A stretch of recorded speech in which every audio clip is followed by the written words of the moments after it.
Hey guys, this is Justin Goodbray with Financially Simple. So I wanted to give you a little insight into my brain. I know it can be scary, but I had a question this last week.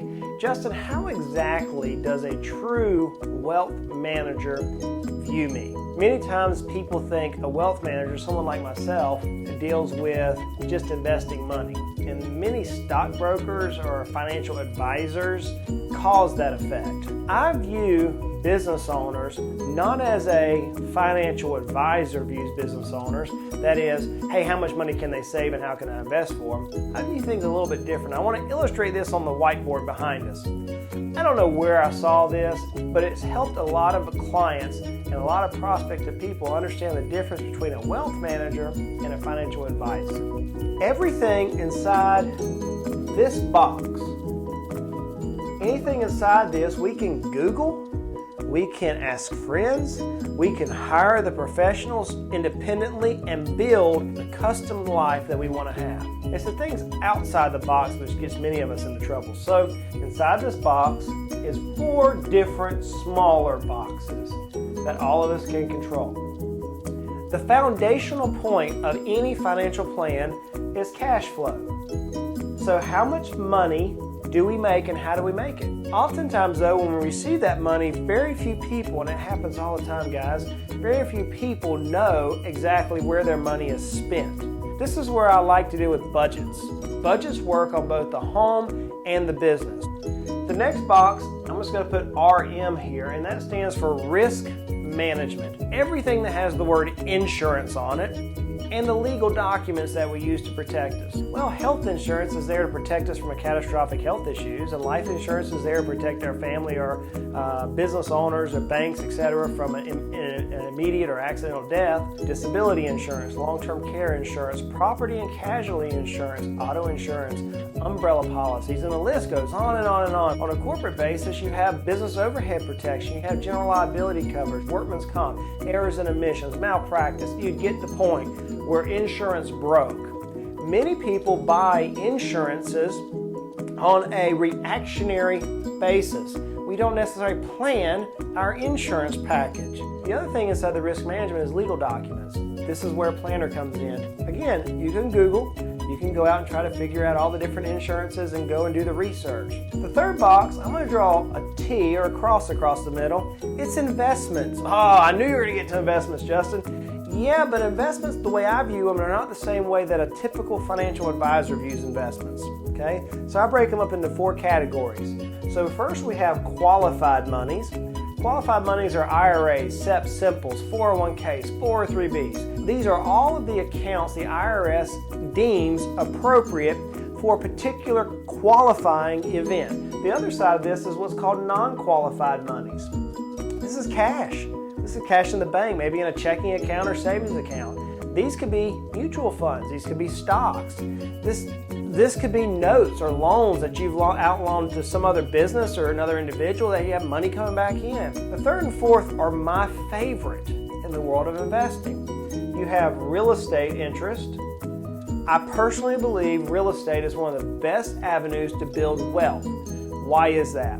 Because we can utilize someone else's money, lessen the amount of money we have to pay out of our own pocket, and build exponential wealth. My absolute favorite is business interest. A business will add value to your wealth oftentimes more than anything else. Why? Because we are able to use the tax code's power, and you can build great net worth. And if you build your business properly, many times your business value can be substantially greater than your real estate or any other liquid assets. Is that to say that the qualified or non-qualified assets are not usable or we shouldn't use them as business owners? No, contraire. Many times in our early days of our business, we're pouring all of our time and energy into the business to grow it. But at some point as your business matures, you want to start pulling out just a little bit of money and placing into other assets to diversify a little bit further. Am I saying that you should throw all your money in the stock market? Heavens no, not as a business owner, no.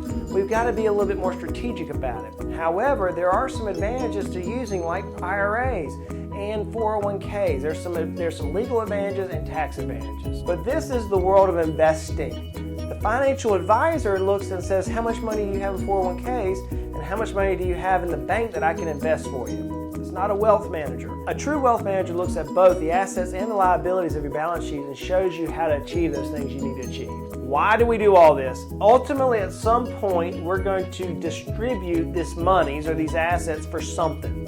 It may be a new house. It may be a kid's college. It may be retirement. It seems to be the largest one that all of us worry about. But we're doing all of this so at some point we can distribute the money and use it for ourselves. So we grow all the money for this point. Now, as I mentioned earlier, everything in this box we can control. It's the things that lie outside the box. And I'm only going to give you 4 of them for today's example. And this is why I implore you to hire a planner. Whenever Congress or the IRS throws a tax change at us, a wealth manager knows how to shuffle or adjust the overall components of your financial plan to achieve your goals. Another big one that we're going to have to face in the near future, and I'm just going to abbreviate this, is inflation. At some point in the next few years, decade or so, we're going to see inflation come in. What is inflation, Justin? That's the price of goods and services. That's inflation causing products to be more expensive. The same gallon of gasoline by volume is the same as it was 20 years ago today. It's just the price goes up. Inflation is going to cause an effect on your overall financial planning. You have to know how to deal with that. Another component to this that many people focus on is rate of return or return on investment. ROI is the abbreviation that we use in our world. What is rate of return? Well, it's how are the goods and services that we're investing in, how are they appreciating in value? Many people will go in and buy a house and work real hard to pay it off, pay cash for it even. Yet they neglect these other asset classes. And now when they get to the point in distribution for retirement, they have this house that's paid for, but they really have neglected the overall assets which are going to provide them income, and they're left with whatever their Social Security benefit is or a measly income off of a smaller asset base. Rate of returns affect our long-term goals, and a planner who's not emotionally attached to anything, who can guide you in your business efforts, who can guide you in your real estate and your qualified and non-qualified assets, can show you how to blend those rate of returns to help you reach your goal. You know, perhaps the scariest thing that all of us deal with is time horizon. I'm just going to put TH over here. How much time do we have before life happens? You know, we hope and I pray that I'll reach the age of 60, 65 and retire, but I may not. You know, I may be out on the tractor and have an accident and not be able to work anymore. Well, that's where insurance has come into play. I may have a longer time horizon. You know, with modern medicine, people are living longer. If we haven't built our portfolio, using that word holistically with real estate and business and everything else, then we may not have enough assets to provide us the length of time that we deal with. So I give you that as an example. The question was, how do you view us? This is it. My job is to understand what you're working toward. What are your immediate 5, 10, 50, and 150 year goals? I'll be dead and gone in 150 years. Yeah, but your kids may not. Your legacy might not. What are your goals? So that is how a true wealth manager sees your life. So guys, this is Justin Goodbread with Financially Simple. Look, let's continue to make your life at least financially simple.